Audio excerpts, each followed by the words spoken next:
Nasa opisina, siya ay nagpupuyos pa rin ang dibdib ni Moana.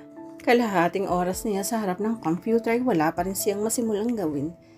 Hindi na siya nagtuloy sa conference room nang dumating dahil isang oras na siyang huli. Hindi niya napunang bumukas ang pinto at pumasok si Vince. "Morning, Moana. Wala ka sa meeting." Bunga nito. Ang sabi ng tita Adrienne, kasunod ka na niya. Nagangat siya ng mukha upang maipon lamang sa lalamunan ng paghinga. Vince in Barong, Tagalog. Breathtakingly gorgeous. Sa formal mang kasuotan o papasing noong. "Good morning." Pautal niyang sagot. "Tinanghali ako ng gising. Sorry. Ibibigay sa'yo ni Atty. Caparz ang minutes ng meeting." Naupo ito sa gilid ng mesa niya at nakayukong pinagmasdan niya. "Kagabi lang kami nagkausap ng tatay Moana." Wika nito sa banayad na tinig. At nabanggit niyang malimit mo silang dalawin ni Jared. "Hindi dahil na wala kay mapuputol na rin ang ugnayan ko sa pamilya mo, Vince. Bahagya niyang iniatras ang swivel chair dahil ilang pulgada lang ang layo ng binata sa kanya. She could feel the musk scent of his cologne. 4 years ago, ang damdamin lang niya ang angkin ni Vince. Ngayon pati mga senses niya. At ang nakapagtataka, hindi na siya kasing vocal na tulad noon sa pagsasabi kay Vince ang nasa dibdib niya. Totoo nagkaroon siya ng reservation dito at marahil dala ng maturity. Subalit hindi binago ng 4 na taon ng damdamin niya dito. "Thank you," sinsirong wika nito.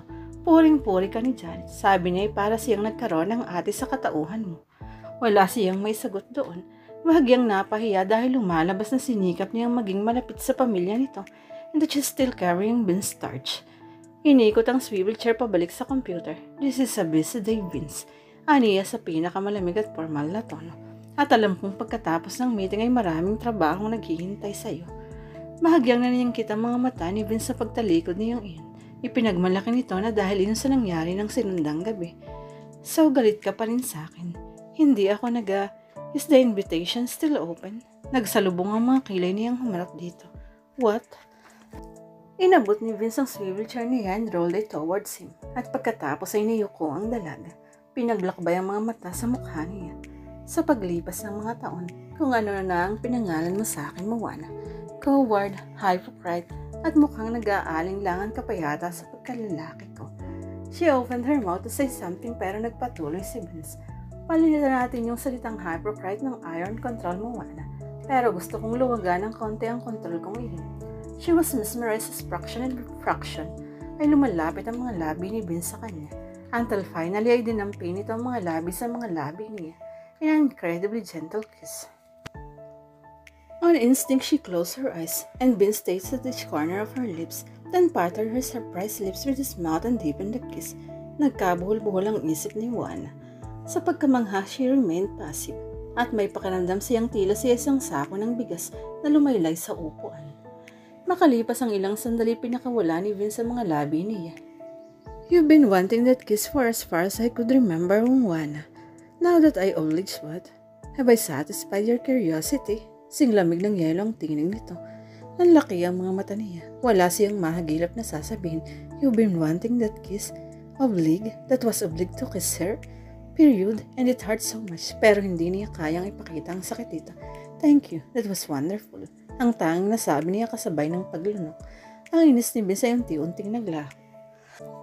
A slow grin crossed his face. After years of anticipating what it would be like to quick kiss, iyan lang sasabihin mo. Natatawang tanong nito. "Anong gusto mong sabihin ko?" Bahagya na naglago sa lalamunan niya yun. She could still feel on the charming lips and warmth of his kiss. Muling yumuko ang binata at tinawakan siya sa baba. "If you can find a better word than thank you," he whispered. "Ako meron and don't say anything." Natauhan siya sa tila trance niyang nalalagyan. Itinuwid ang sarili na dignified fashion. "I'm sorry if I've been so foolish all those years you've known me. Forget about it, Vince. Forget about last night. Let's treat each other like friends as we used to."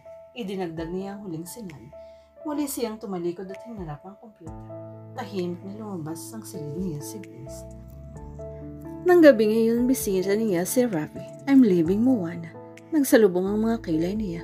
"Leaving where?" Nagkibit ang mga balikat ng binata. "Kahit saan, malayo sa mga parents ko. I'll try to make it on my own," nang hindi umaasa sa kanila. "But why? Nagkagalit ba kayo ng papa mo?" Muling nagkibit ng mga balikat ang binata. "Sort of, siguro'y tama ang papa." Walang direksyon ang buhay ko. Malungkot nitong tinitigan si Moana. I love you, Moana, you know that. Pero alam kong kaibigan lang ang tingin mo sa akin. And even if you love me too, hindi pa rin kita kayang aluking magpakasal. I have nothing to offer you. Aasa din lang ako sa magulang ko. Hindi ba kita kayang pigilin sa pag-alis mo? Malungkot na yung sabi. Umiling ang binata. I thought it over last night. Pagkaalis mo at nang dumating ang papa at mama. We had a few arguments. Nothing serious though, it made me realize na walang nangyayari sa buhay ko. Magulo sa bahay nang dumating sila. Nagiging wild ang mga kaibigan natin at wala akong maidadahilan. I'm glad na nakaalis ka na. Oh, Rafi, I'll miss you. Niyakap niya ito. Kinabig siya ng binata. I'll miss you too. Take care of yourself. Mas maganang loob kong umalis dahil nandyan na uli si Vince. Alam kong hindi ka niya pababayaan. He loves you. Hindi niya kinontesta ang huling sinabi nito. Kung ano man ang ibig ipakahulugan ni Rafi doon ay hindi siya interesado. When he kissed her, nagpaubaya siya. The kiss lasted for a few seconds bago siya binitiwan nito. That's so good. Tumango siya at tinatid ng tanawang binatang tumalon sa mababang beranda. Tumalikod siya upang pumasok sa loob nang makitang nakatayo sa may pinto. Si Vince mukhang hindi pa umuwi bagaman nakabukas na ang 3 botones ng barong Tagalog. Kanina ka pa riyan, I witnessed the kissing scene as usual. Matabang nitong sinabi. Nag-iinit ang mga pisngi niya. Sumusulpot ka sa mga eksenang hindi kailangan, Vince. Pasik niyang sinabi. Seryoso kayong nag-uusap ni Rafi. Kasalanan ko bang hindi mo napon ang pagdating ng sasakyan ko? Kung ang mami ang kailangan mo, kanina pa siya tulog. Sinumpong na naman ang asthma. Kumuhit ang pag-aalala sa mukha ng binata. I need to talk to her, Moana. Pero siguro'y bukas na lang. Kung hindi makakapasok ang tita Adriana, ay ako na ang pupunta dito. May problema ba? Matagal bago sumaganot ang binata.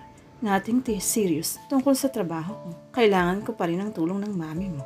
Good night, Moana. Night. Subalit hindi pa nakakailang hakbang si Vince nang muli siyang lingunin.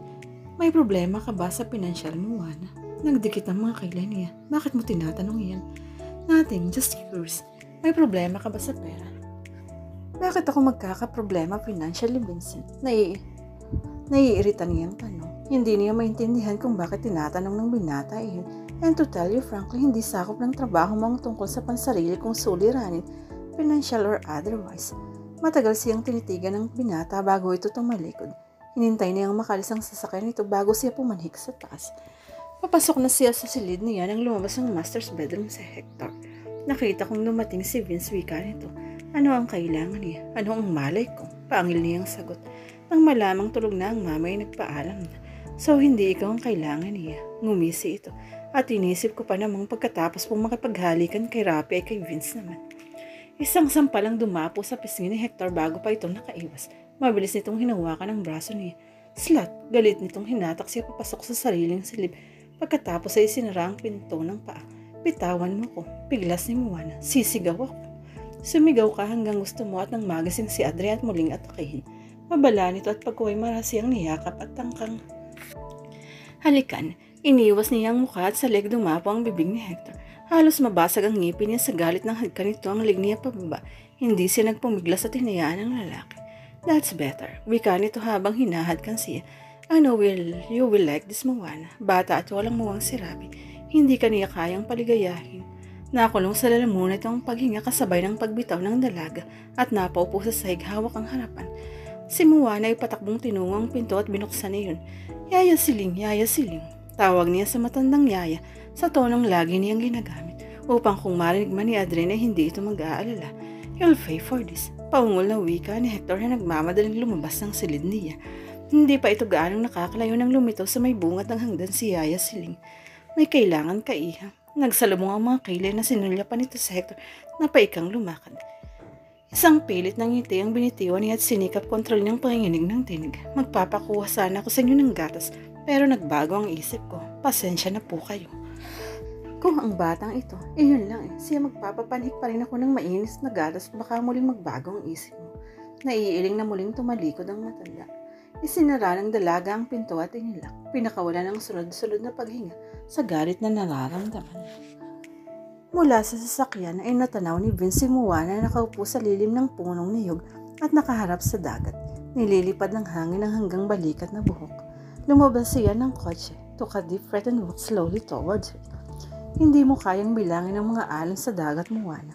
Ang binilang mo'y siyaring babalik upang humampas sa buhangin. Lumingon si Moana. Bahagya pang nagulat nang makitang nakatayo roon si Vince in his dark blue slacks and white long sleeve na bahagyang nakarelyo at necktie. Nakapasok ang mga kamay sa bulsa ng pantalon. Her heart started to hammer violently. "Hi," isang tipid ng ngiti ang ibinigay niya. "How did you find me?" Nagkibit ng mga balikat si Vince. Maliit lang ang San Ignacio, sweetheart. "Come on," sinabi ng yaya siling na narito ka. Pag-aari ng mga Saavedrang bahagi ito ng dalampasigan dahil ilang metro mula roon ay ang bahay ng mga ito.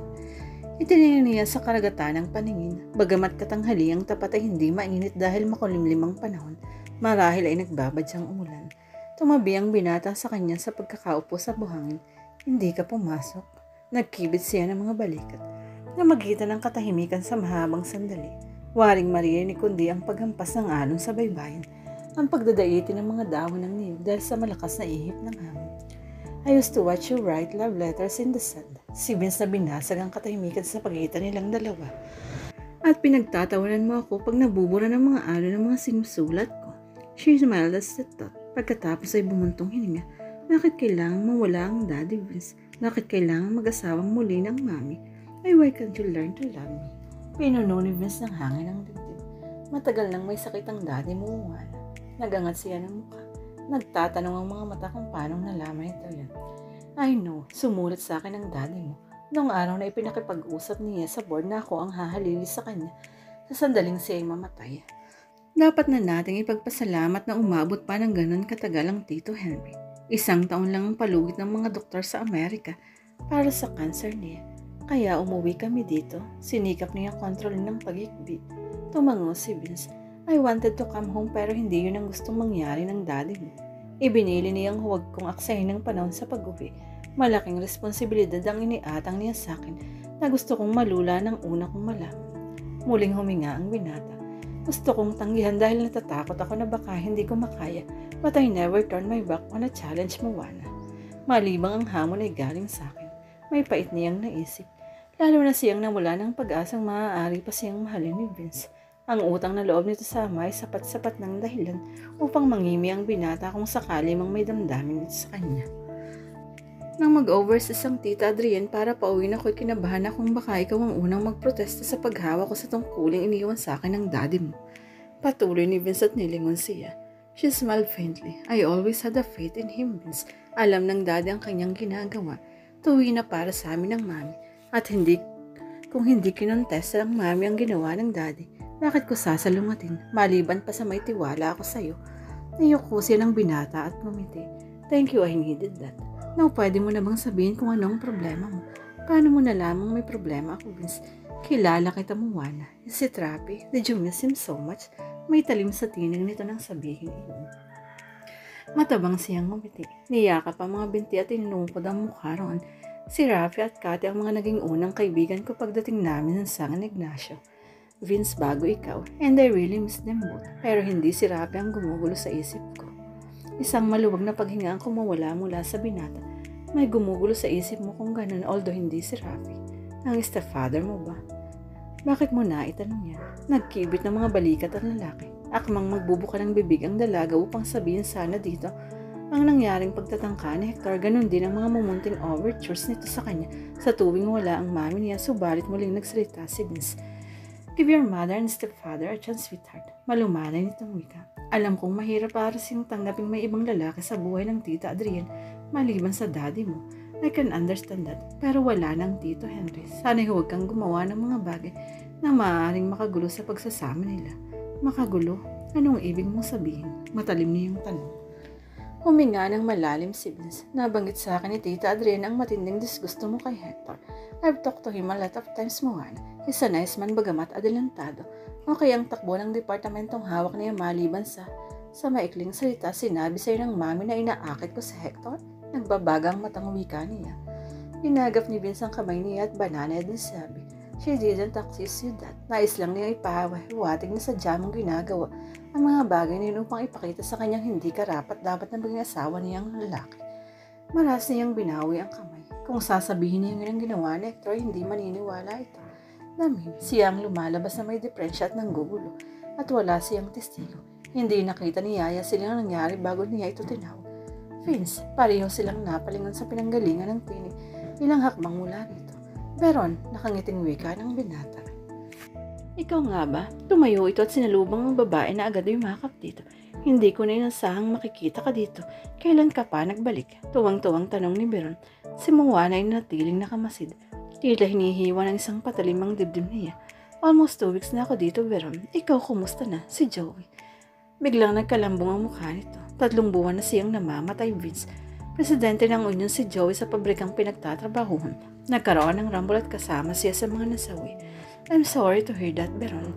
Kaya ba narito kay dahil bumalik ka sa inyo? Tumango ang babae. Nilingon nito si Moana na ilang hakbang nang nakalayo. Umitiw si Vince at hinabol siya. Hey, hinawakan nito ang dalaga sa braso. I'm sorry, hindi ko inaasahang makita si Veron dito, Moana. Isang mapaklang ngiti ang pinakawalan niya. That's okay, Vince. Hindi ko rin inaasahang makita kita dito. Gusto kong mapag-isa, hindi lang kita maitaboy. Biglang dumilim ang mga mata ng binata. Babalik ako sa opisina mo, Moana, dahil may department head meeting ng 2:00. Nayuko nito ang relo sa braso. Mag-1:30 na. Kung hindi mo gustong pasukan ng hapon, ay hihatin muna kita sa bahay. Please, giit niya na pinitigas ang tilig. Marami akong gustong isipin na hindi ko kailangan ng kasama. Pagkasabi na ito malikod at mabilis ang mga hakbang na lumayo. Hanggang ngayon ba'y walang nabago sa inyong dalawa ni Moana, Vince? Si Veron na lumapit. Isang buntong hininga ang pinakawala ng binata. Ang mga matay nakasunod ng tanaw kay Moana. Isang mahinang tawa ang pinakawala ni Veron at ikinawit ang braso sa braso ng lalaki. I wonder if you'll make it to your meeting. Masama ang loob na bulong niya. Mabuti pa yung bagong umalis patungong Amerika si Vince. Magaman hindi nito pinapatulan ang haltarang pang-aakit na nasasabi niya sa binata ang mga suliranin. Ay hindi niya masabi ang tungkol sa ginawa sa kanyang Hector. Hindi ito maniniwala. Muli siyang naupo sa ilalim ng punong niyog. Hindi na pupunang nagsisimula na ang pinong ambon. Gusto niyang umiyak pero walang luhang gustong pumatak dahil kasama na sa nagdami niyang dad. Hindi niya napupunang 2 lalaking nagmamatsyag sa kanya. May 10 metro ang layo mula sa kinaroroonan niya.